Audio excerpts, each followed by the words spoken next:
Video చూస్తున్న ప్రతి ఒక్కరికి ప్రభు పేరట వందనములండి.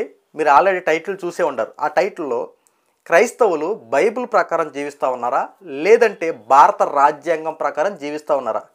ఇదేంట్రా వీడు కనీసం ఆలోచన లేకుండా మాట్లాడుతున్నాడని చెప్పి చాలామంది అనుకోవచ్చు. క్రైస్తవులు ఏంటి, బైబిల్ ప్రకారం జీవించడం ఏంటి, రాజ్యాంగం ప్రకారం జీవించడం ఏంటి అని చెప్పి అందరికి ఆలోచన రావచ్చు. ఈ రోజున క్రైస్తవులే కానీ, ముస్లింలే కానీ, హిందువులే కానీ, ఏ మతస్థులైనా సరే భారత రాజ్యాంగం కల్పించినటువంటి ఆ హక్కుల ద్వారా, ఆ చట్టాలు బట్టే కదా జీవించేది, రాజ్యాంగానికి లోబడే కదా అందరూ ప్రశాంతంగా ఉండేదని చెప్పి అందరికీ ఆలోచన రావచ్చు. నేను ఎవరి ఆలోచన తప్పు పట్టట్ల. కానీ ఈ రోజున క్రైస్తవులు తెలుసుకోవాల్సిన కొన్ని వాల్యుబుల్ విషయాలను మీకు తెలియపరుస్తా. క్రైస్తవుల మీద ఈ రోజున అనేక చోట్ల దాడులు జరుగుతూ ఉన్నాయి. ఎందుకు జరుగుతూ ఉన్నాయి? క్రైస్తవులు చెప్పే మాట ఏంటి? క్రైస్తవులు మేము సువార్త ప్రకటించుకుంటా ఉంటే అన్య మతస్థులు వచ్చి మమ్మల్ని చిత్రహింసలు చేస్తామని చెప్పి క్రైస్తవులు చెప్తా ఉన్నారు. అన్య మతస్థులు ఏం చెప్తా ఉన్నారు? ఇదిగో మా ఏరియాలకు వచ్చి మీరు సువార్త ప్రకటించడం ఏంటని చెప్పి వాళ్ళు చెప్తా ఉన్నారు. ఇక్కడ ఏదో మొత్తానికి తేడా జరుగుతూ ఉంది. ఎవరిది తప్పు? క్రైస్తవులు తప్ప, లేదంటే అన్య మతస్థులు తప్ప? ఈ రోజున బైబిల్ ఏం చెప్తా ఉంది, భారత రాజ్యాంగం ఏం చెప్తా ఉంది, ప్రతిదీ మీకు డీటెయిల్గా ఎక్స్ప్లెయిన్ చేస్తా. దయచేసి ఈ వీడియో పూర్తి వరకు చూడండి. ఈ వీడియో పూర్తి వరకు చూస్తేనే మీకు ప్రతిదీ పిన్ టు పిన్ అర్థమవుతూ ఉంటుంది. ఇక విషయంలోకి వెళ్తే, ప్రస్తుతం క్రైస్తవుల మీద కొన్ని చోట్ల మనం చంపేస్తున్నారు అని చెప్పి కొన్ని వార్తలు మనం వినే ఉంటాం. క్రైస్తవుల్ని చిత్రహింసలు చేస్తూ ఉన్నారు, చంపేస్తున్నారని చెప్పి కొన్ని చోట్ల ఈ వార్తలు వింటూ ఉన్నాం. మరి కొన్ని చోట్ల క్రైస్తవులు సంబంధించినటువంటి చర్చీలన్నింటినీ కూల్చేస్తూ ఉన్నారని చెప్పి కొన్ని వార్తలు మనం వింటాం. ఇంకొన్ని చోట్ల ఇంట్లో ప్రార్థనలు చేసుకుంటున్న బయటికి తీసుకొచ్చి మరీ చంపేస్తూ ఉన్నారు, చిత్రహింసలు చేస్తూ ఉన్నారని చెప్పి మరికొన్ని వార్తలు వింటూ ఉంటాం.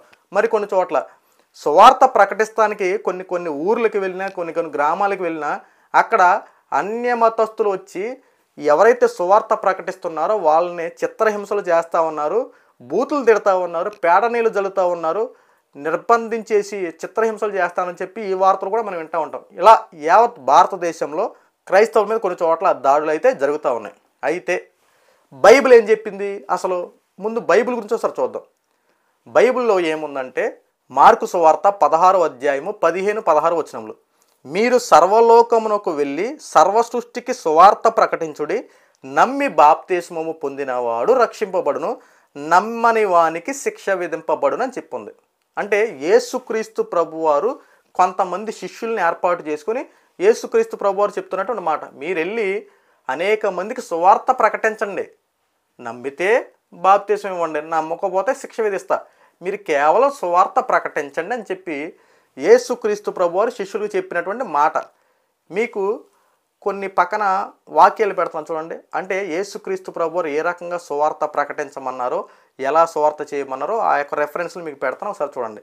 ఇలా యేసుక్రీస్తు ప్రభువారు బైబిల్ ప్రకారంగా, బాగా వినండి, నేను బైబిల్ ప్రకారంగా ప్రస్తుతం మాట్లాడుతూ ఉన్నా, రాజ్యాంగం గురించి అప్పుడే మాట్లాడట్లా, కేవలం బైబిల్ ప్రకారంగా యేసుక్రీస్తు ప్రభువారు చెప్పినటువంటి మాటలు. సువార్త ప్రకటించండి, నలుదిక్కులకు వెళ్ళి అనేక మందిని దేవుని యొక్క మాటల ద్వారా వాళ్ళకి వ్యాప్తి చెందేలా చేయండి, అందరిని మార్చండి, నమ్మితే రక్షింపబడతాడు, లేదంటే శిక్ష విధింపబడతాడని చెప్పి యేసుక్రీస్తు ప్రభువారు చెప్పినటువంటి మాట. చూశారు కదా, స్క్రోలింగ్ అంతా చూస్తున్నారు కదా. ఒకసారి ఆ రెఫరెన్స్లు కూడా మీరు బైబిల్ మీద అనుభవం ఉన్న వాళ్ళు, బైబిల్ గురించి నిజంగా ఇలా ఉందని చెప్పి తెలుసుకోవాల్సిన వాళ్ళు ఆ ఒక్క రెఫరెన్స్ చెక్ చేసుకోండి.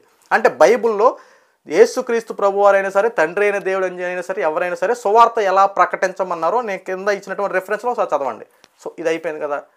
అంటే బైబిల్ ప్రకారంగా క్రైస్తవులు చేస్తున్నటువంటి పని ఇది. సరే, మరి రాజ్యాంగం అనేది ఉంది కదా, యావత్ భారతదేశంలో రాజ్యాంగం ప్రకారం జీవిస్తూ ఉన్నాం కదా. డాక్టర్ బిఆర్ అంబేద్కర్ గారు రాసినటువంటి భారత రాజ్యాంగం బట్టే కదా మనం జీవించేది. అందులో ఏమున్నాయి అసలు? రాజ్యాంగం చెప్పినటువంటి ఆర్టికల్స్లోని ప్రకారంగా మనం జీవించాల్సింది. ఈరోజు ఒకసారి అవి కూడా చూద్దాం. భారత రాజ్యాంగంలో ఆర్టికల్ 25 నుండి 28 వరకు మత స్వాతంత్రపు హక్కు గురించి కొన్ని విషయాలు ఉంటాయి. మత స్వాతంత్రపు హక్కులో కొన్ని పాయింట్స్ ఉంటాయి. ఆ పాయింట్స్ మీకు అక్కడ పెడతామని చూడండి. మత స్వాతంత్రపు హక్కు కనపడుతుంది కదా. ఈ భూమి మీద మీకు నచ్చిన మతాన్ని మీరు స్వీకరించుకోవచ్చు, మీరు మీ మతాన్ని మీరు ప్రచారం చేసుకోవచ్చు. 1977 స్టేన్ లూస్ అని చెప్పి మధ్యప్రదేశ్కి సంబంధించిన ఒక వ్యక్తి సుప్రీంకోర్టులో ఒక పిటిషన్ దాఖలు చేశాడు. ఏం దాఖలు చేశాడంటే, మత ప్రచారం పేరుతో క్రైస్తవులు అనేక మందిని మార్పులు చేర్పులు చేస్తూ ఉన్నారు మత ప్రచారం పేరుతో, కాబట్టి దీని మీద స్టే కూడా విధించి తప్పట్లో. అక్కడ ఏం తెలియపరిచింది, మీ మతాన్ని మీరు ప్రచారం చేసుకోండి, కానీ షరతులు వర్తిస్తాయి. మీ వరకు మీరు ప్రచారం చేసుకోండి. అంతే తప్ప ఇతర మతస్థుల మధ్య మీరు ఇలా చేస్తూ వల్ల మీకు ఇబ్బంది కలుగుద్ది, మతపరంగా కొన్ని ఇబ్బందులు తలెత్తుతున్నాయని చెప్పి కొద్దిగా దీని మీద విచారణ చేపట్టింది. ఎవరైతే స్టేన్ ల్యూస్ అని చెప్పి ఆ మధ్యప్రదేశ్కి సంబంధించిన వ్యక్తి ఇచ్చినటువంటి ఆ యొక్క రిపోర్ట్ మీద సుప్రీంకోర్టు ఎంక్వైరీ చేసి మత ప్రచారాల పేరుతో కాస్త అలజడులు సృష్టించేలా ఉన్నాయి, ఇక్కడ ప్రభుత్వం జోక్యం చేసుకోవచ్చు అని కొన్ని ఆర్టికల్స్ మీకు అక్కడ కనబడుతుంటాయి. ఆ పాయింట్స్ అన్నీ ఒకసారి చూడండి, గూగుల్లోకి వెళ్ళి సెర్చ్ చేసినా లేదంటే ఎక్కడైనా సరే ఆర్టికల్స్ ఒకసారి చూడండి. ఈ యొక్క మత స్వాతంత్రపు హక్కుకు సంబంధించినటువంటి కొన్ని విషయాలు అక్కడ మీకు కనబడుతూ ఉంటాయి. అయితే ఈరోజున క్రైస్తవులు చేస్తున్నటువంటి పని ఏంటి? బైబిల్ ప్రకారం మీరు సువార్త ప్రకటించడానికి వెళ్తా ఉన్నారు, రైటే. కానీ మనకి భారత రాజ్యాంగం అనేది కూడా ఒకటి ఉంది కదా, మరి దానికి తగ్గట్టు మనం జీవించాలి కదా. ఇప్పుడు భారత రాజ్యాంగంలో ఉన్నటువంటి హక్కుల ప్రకారం మనం జీవించాలంటే ప్రభుత్వానికి మనం లోబడి ఉండాలి, ప్రభుత్వం ఏది చెప్తే అది చేయాలి, ప్రభుత్వానికి సంబంధించిన విధి విధానాలతో మనం కట్టుబడి ఉండాలి. ఇప్పుడు తప్పు చేసావనుకో కోర్టులు ఎందుకు ఉన్నాయి, చట్టాలు ఎందుకు ఉన్నాయి ఇవన్నీ తెలుసుకోవాలి కదా. ఇప్పుడు నువ్వు తప్పు చేస్తూ ఉన్నావు, ఒక మర్డరే చేసావు, పోలీస్ వ్యవస్థ ఉంది, ఏం చేస్తూ ఉంది? నిన్ను ఒక ముద్దాయిగా తీసుకెళ్ళి జైల్లో పెట్టి నిన్ను ఎంక్వైరీ చేసి ఇదిగో పలానావాడు తప్పు చేశాడు, ఇదిగో ఈ రకంగా చేశాడని చెప్పి కోర్టుకు తీసుకెళ్ళి శిక్ష పడేలా చేస్తూ ఉన్నారు. ఏంటి? ఇక్కడ చట్టాలు అనేవి ఉన్నాయి కాబట్టి. మరి అదే చట్టంలో అదే ఆర్టికల్స్లో మత స్వాతంత్రపు హక్కుల గురించి కూడా ఉంది కదా. నువ్వు మతాన్ని ప్రచారం చేసేటప్పుడు బాగా క్రైస్తవులు అబ్జర్వేషన్ చేయాల్సింది, నువ్వు మతాన్ని ప్రచారం చేస్తూ ఉన్నావు, నీ సంబంధించిన పరిధిలో నీకంటూ కొన్ని పరిధులు ఉంటాయి, నీకంటూ కొన్ని వాల్యుబుల్ థింగ్స్ ఉంటాయి. ఎక్కడి వరకు ఉండాలి, ఎక్కడి వరకు చేయాలి అంతవరకే. క్రైస్తవుల మీద ఈరోజు దాడులు జరుగుతానికి ప్రధాన కారణం మనలో మనమే తెలుసుకోవాల్సిన ముఖ్యమైన విషయం. అక్కడ మత ప్రచారం చేయాల్సి నువ్వు ఎక్కడ చేయాలి అక్కడ చేయాలి, అంతే తప్ప ఆ ఏరియా నాది, ఎక్కడికైనా దేవుడు స్వార్థ ప్రకటించమన్నాడు, ఏదైనా చేయమన్నాడని చెప్పి వెళ్ళి ఆపదనే కొని తెచ్చుకునేది ఎవరో? మనంతటగా మనమే. నీ పరిధిలో నువ్వు చేయాలి. సర్వలోకానికి వెళ్ళి సువార్త ప్రకటించుడు అని చెప్పి యేసుక్రీస్తు ప్రభువారు బైబిల్ ప్రకారంగా చెప్పారు. కానీ మనుషులుగా మనందరము భారత రాజ్యాంగాన్ని అనేది ఒకటి దాన్ని ఏర్పాటు చేసుకున్నాం కదా. ఒక రాజ్యాంగం ఉన్నటువంటి హక్కుల ప్రకారం ఆ రాజ్యాంగం కల్పించిన చట్టాలకు లోబడి ఆ శాంతి భద్రతలు భంగం కలగకుండా జీవించడానికి సంబంధించి కొన్ని చట్టాలు, కొన్ని సుప్రీంకోర్టులు, కొన్ని వ్యవస్థలు అన్ని రకాలుగా ఉన్నాయి కదా. మరి ఇక్కడ తప్పు చేస్తే శిక్ష విధిస్తారు కదా. మరి నువ్వు బైబిల్ ప్రకారంగా సువార్త ప్రకటిస్తానికి వెళ్ళినప్పుడు ఇక్కడ రాజ్యాంగం చెప్పిన దానికి కూడా లోబడి జీవించాలి కదా. నువ్వు మనం మనుషులుగా ఉన్నాం, కొన్ని హక్కులు ఉన్నాయి, వాళ్ళ ప్రకారం మనం జీవించాలని చెప్పి ఈ ఆలోచన నీకు ఎందుకు రావట్లా? అక్కడికి వెళ్తే ఇబ్బంది కలుగుద్దని చెప్పి నిజంగా అక్కడికి వెళ్ళి సువార్త చేస్తానంటే ఎలా ఊరుకుంటారు? ఇది తప్పు కదా. క్రైస్తవులు తెలుసుకోండి, ఎందుకంటే నేను క్రైస్తవులకు వ్యతిరేకిని కాదు, మీకు ఒక విషయం తెలియపరచాలనుకున్నాను. ఎందుకంటే ఆర్టికల్ ఏం చెప్తా ఉంది, నువ్వు మత స్వాతంత్రపు హక్కు ద్వారా ఎక్కడైనా ప్రకటించేస్తా ఏదైనా చేస్తానంటే వాళ్ళకు కూడా కొన్ని హిందువులకు సంబంధించి హక్కులు నిబంధనలు ఉంటాయి కదా, వాళ్ళ యొక్క విధి విధానాలు వాళ్ళకు ఉంటాయి కదా. మరి వాటిని ఎందుకు నువ్వు ఇబ్బంది కలిగించేలా చేస్తావు? ఇప్పుడు నీ మతానికి దగ్గరికి వచ్చి నిన్ను ఇబ్బంది కలిగజేస్తే నువ్వు ఊరుకుంటావా? వీళ్ళు కూడా చేసేది అదే పని. మతోన్మాదులు పేటరెళ్ళి పోతా ఉన్నారు, మతోన్మాదులు క్రైస్తవుల మీద దాడులు చేస్తారని చెప్పి మాట్లాడుతూ ఉన్నారు కదా. క్రైస్తవులు చేసినటువంటి పనులు బట్టే కదా మీరు సువార్త ప్రకటించాలన్నప్పుడు ఆ సువార్తను ఎలా ప్రకటించాలో కూడా తెలుసుకోవాలి. అక్కడ సువార్త ప్రకటించే ఇంత పట్టి కూడా పెట్టాను కదా, ఒకసారి అవన్నీ చదవండి. సువార్తను ఎలా ప్రకటించాలో ప్రతిదీ నేను అవన్నీ గ్యాదర్ చేసి అక్కడ పెట్టా, చూడండి ఒకసారి. యేసుక్రీస్తు ప్రభువారే కానీ తండ్రి అయిన దేవుడు కానీ సువార్త ప్రకటించమన్న విధానం ఇది. ఈ రోజున భూమి మీద ఉన్న ప్రతి మనుషులు సువార్త ప్రకటించే విధానం ఏది? అలాంటప్పుడు మనకు రాజ్యాంగం ఎందుకు? రాజ్యాంగం లోబడి జీవించినప్పుడు నువ్వు రాజ్యాంగం పట్ల గౌరవించిన వాడికి ఈరోజు నీకు ఇబ్బందులు కొని తెచ్చుకున్నది నువ్వే కదా. నీ అంతా నువ్వు ఇబ్బందులు కొని తెచ్చుకొని నీ అంతా మత స్వాతంత్రం పేరుతో అనేక మంది దగ్గర సువార్త ప్రకటన వాళ్ళతో దోషులు తెచ్చుకునేది నువ్వే కదా. బైబిల్ ఇంకొక మాట ఉంటుంది, మీరు సువార్త ప్రకటించినప్పుడు నా నామం పేరిట అనేక మంది సువార్త ప్రకటిస్తారు కదా, మీకు నిందలు, అవమానాలు, శోధనలు ఇవన్నీ ఎదురవుతాయి. శోధన సహించి నిలబడేవాడు ధన్యుడు, లేదంటే అని చెప్పి ఇలాంటి వాక్యాలు ఉంటాయి కదా. సో ఇలాగా మీరు మోటివేట్ చేసుకొని మనం మోటివేట్ చేసుకొని సువార్త ప్రకటించడానికి వెళ్తూ ఉన్నాం. కానీ అటే పక్కన వాడు రిసీవ్ చేసుకునే విధానం ఉండాలి కదా. వాళ్ళకంటూ కొన్ని విలువలు ఉంటాయి కదా, వాళ్ళ మతానికి సంబంధించి కొన్ని విషయాలు ఉంటాయి కదా. మరి వాటిని ఎందుకు మీరు పట్టించుకోలేకపోతా ఉన్నారు? ఇప్పుడు అన్య మతస్థుల దగ్గరికి వెళ్ళి నువ్వు స్వార్థ ప్రకటిస్తున్నావంటే వాళ్ళకు ఉన్నటువంటి యొక్క ఆలోచన కూడా నువ్వు గ్యాదర్ చేయాలి కదా. నిజమే, దేవుడు స్వార్థ ప్రకటించ, కానీ ఇక్కడ మనం తప్పు చేస్తున్నామేమో, ఈ ఆలోచన ఎందుకంటే మన రాజ్యాంగం పట్ల జీవిస్తూ ఉన్నాం. తండ్రి ఏం చేయాలని చెప్పి దేవునికి ప్రార్థన చేయి. నీకు ఇచ్చినటువంటి మందని నువ్వు జాగ్రత్తగా కాపాడుకో. నీకు ఇచ్చినటువంటి ఏదైతే ఉన్నారో జనాన్ని, ఆ జనాన్ని నువ్వు కాపాడుకుని వాళ్ళని నరకంలోకి పడనేయకుండా మంచి వాక్యం ద్వారా వాళ్ళని అభివృద్ధి చేయి. ఒకానొక రోజు తీర్పు ఉంటుంది కదా, ఆ తీర్పులో దేవుడే చూసుకుంటాడు కదా. ఈ రోజున భారత రాజ్యాంగం నువ్వు గౌరవించకుండా నువ్వు చేసినటువంటి మిస్టేక్ల వల్లే కదా నువ్వు ఆపదలు కొని తెచ్చుకుంటా ఉన్నావు. ఇక్కడ ఏ మతస్థుల్ని మనం కించపరచకూడదు.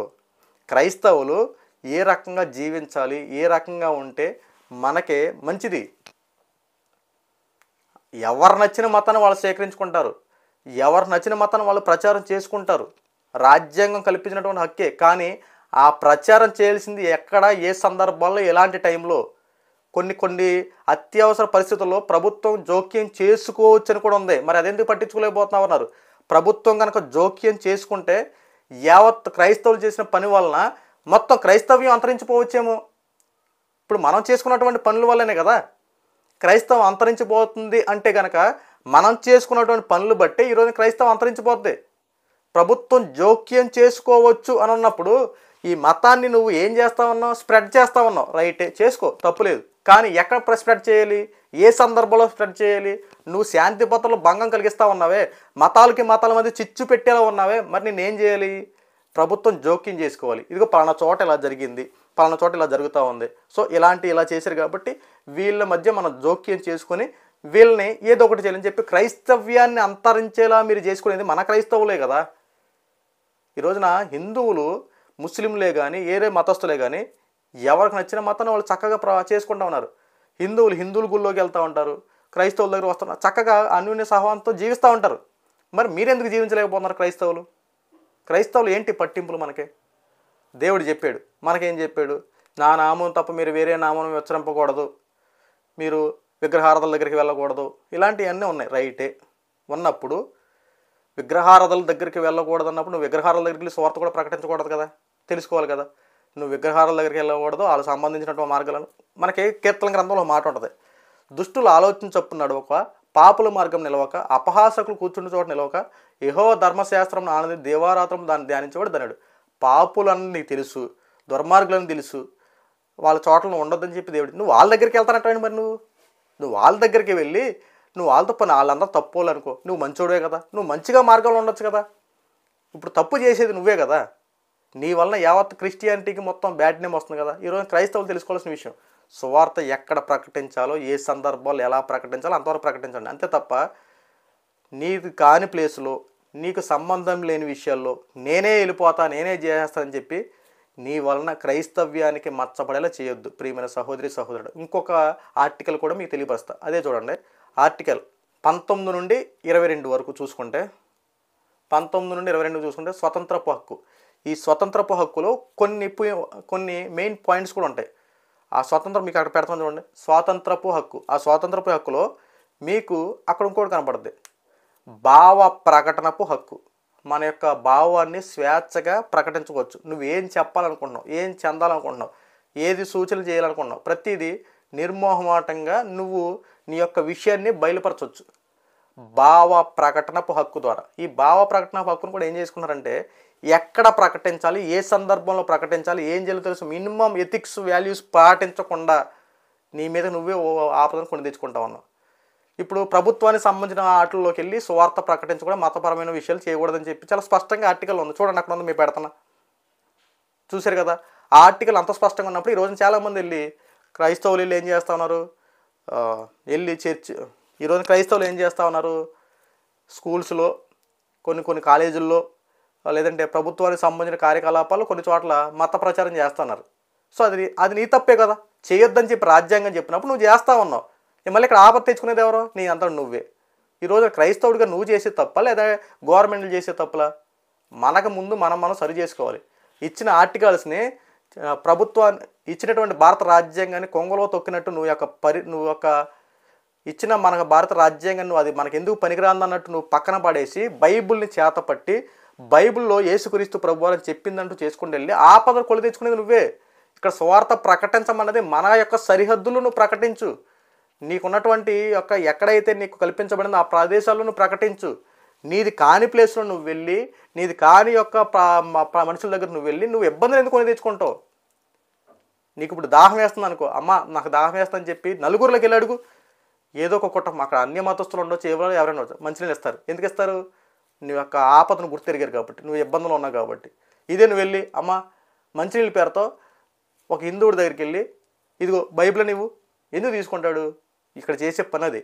నీకు సహాయం కావాలని, నీకు ఇబ్బంది కలిగినా అందరూ సహాయపడతారు, కానీ ఒక ఇబ్బంది నువ్వే క్రియేట్ చేయడానికి వెళ్ళినప్పుడు నిన్ను ఎలా దరిచేరనిస్తారు? నువ్వే ఇబ్బందిగా మారుతున్నప్పుడు నీ దగ్గరికి ఎవరు వస్తారు? నిన్ను ఎలా ఊరుకుంటారు? సహాయం చేయమంటే ఎవరైనా సహాయం చేస్తారు, కానీ మతాన్ని ఎంతవరకు ప్రచారం చేయాలో అంతవరకు దయచేసి ఆపదలు కొని తెచ్చుకోవద్దు. ఈ రోజున క్రైస్తవ్యాన్ని మన క్రైస్తవులు అంతరించేలా చేసుకుంటున్నారు. దయచేసి ఇలా చేయకండి. ఒక పక్కన బైబుల్ని గౌరవించడం, అలాగే భారత రాజ్యాంగం మనకి ఇచ్చినటువంటి హక్కులను కూడా మనం కాపాడుకుని ఆ హక్కుల ప్రకారం జీవిద్దాం. అంతే తప్ప మతం పేరుతో మీరు అనేక చోట్లకి వెళ్ళి మనలో మనకి ఐక్యత లేకుండా చేసుకొని క్రైస్తవుల యొక్క పొరుగు మాత్రం మనం తీసుకోవద్దు. ఎందుకంటే దేవుడు చెప్పిన ప్రకారం సువార్త ప్రకటించండి, నలుదిక్కులకి సువార్త ప్రకటించండి, కానీ మనకు సంబంధించినటువంటి ప్రదేశాల్లో ప్రకటించండి. అంతే తప్ప వాళ్ళకి పక్క వారికి ఇబ్బంది కలిగించే సువార్త దేవుడు కూడా అడగల. పక్క వాళ్ళకి ఇబ్బంది కలిగించే సువార్త నేను అవన్నీ చదవండి. మీకు పెట్టినటువంటి ఆ యొక్క వీడియో క్లిప్ కూడా పెట్టి అవన్నీ చదవండి దయచేసి. ఆ రెఫరెన్స్లను ఒకసారి తిరగండి. దేవుడు చెప్పిన సువార్త ఏంటి, ఈ రోజున మనుషులు చేస్తున్న సువార్త ఏంటి? ఒకే ఒకళ్ళు ఓడి తీసుకున్నారు. సర్వలోకానికి వెళ్ళి సువార్త ప్రకటించాలని చెప్పి ఆ ఒక్క అండర్లైన్ తీసుకొని సువార్త ప్రకటించుకుంటూ ఆపదలు కొని తెచ్చుకున్నారు. కానీ దేవుడు చెప్పిన సువార్త ఏ రకంగా చేయమన్నాడు? మీరు చేస్తున్నటువంటి సువార్త ఏంటి? సువార్త ప్రకటించాలి, కానీ మన సంబంధించిన ప్రదేశాల్లో ప్రకటించకుండా దేవుని యొక్క నామాన్ని వ్యాప్తి చెందేలా చేసుకోండి. ఉన్నాయి, సోషల్ మీడియా వెబ్సైట్లు ఉన్నాయి, రకరకాలుగా ఉన్నటువంటి విషయాలు ఉన్నాయి, టీవీ ఛానల్స్ ఉన్నాయి. నీ యొక్క వాక్యం ద్వారా అనేక మంది మారాలంటే దేవుడే ఏర్పాటు చేస్తాడు కదా. నువ్వు సువార్త ప్రకటించు అని చెప్పాడు. సర్వలోకానికి సువార్త ప్రకటించేటప్పుడు నువ్వు ఈ రోజున ఉన్నటువంటి కాలానుగుణంగా మారేటువంటి అలవాట్లు బట్టి నువ్వు కూడా మారాలి కదా. ఈరోజు సోషల్ మీడియా వెబ్సైట్లు, టీవీ ఛానల్స్, రకరకాలుగా ఉన్నటువంటి ఈ యొక్క విషయాలు నువ్వు సేకరించుకుని ఈ రకంగా నువ్వు చేసుకోవాలి కదా. ఎప్పటికైనా వాస్తవం తెలుసుకొని ఈ యొక్క ఆలోచన ప్రకారం జీవించండి. దయచేసి భారత రాజ్యాంగం ప్రకారం కూడా జీవించి ఆ రాజ్యాంగం చెప్పినటువంటి హక్కుల ప్రకారంగా ఆ శాంతి భద్రతలు మనం భంగం కలిగించకుండా మన స్వార్థను ప్రకటించుకుందాం, మన క్రైస్తవ్యాన్ని మనం కాపాడుకుందాం. ఈ వీడియో కనుక మీకు నచ్చితే దయచేసి నలుగురు షేర్ చేసి అనేక మందికి ఈ విషయం తెలియపరచండి. ఒకవేళ నేను తప్పుగా మాట్లాడి దయచేసి నాకు క్షమించండి. వాస్తవాన్ని తెలియపరచాలకుండా ఇలాంటి నాకు సపోర్ట్ చేస్తే అనేక వీడియోలు ఇలా చేసి పెడతా. అందరికీ ప్రభువు పేరిట వందనములు.